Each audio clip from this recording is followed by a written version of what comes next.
Зейнолла Шинжаң Санжы облысы Манас ауданы Лөкүди қалашығы Сан-Сапиен қыстағының тұрғынымын. 2009 жылы 12 айдың 22 күні Қазақстанға қоныс аудардым. Менің арыздану себебім 1998 жылдан 2028 жылдың соңына дейін 30 жылға тұрақтандырып берген 68 мол суармалы егістік жерімнің майлау қаражатын 2019 жылдан бері бермей келеді.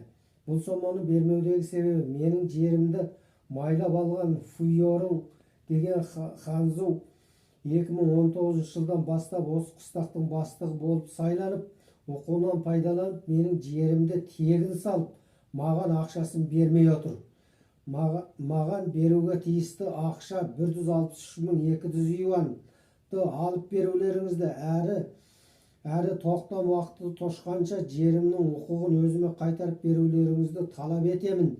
Бірлескен Ұлттар ұйымының адам құқығын қорғайтын комитеттерінен, халықаралық адам құқығын қорғайтын ұйымдардан, Қытай Халық Республикасының орталық үкіметінен талап етемін.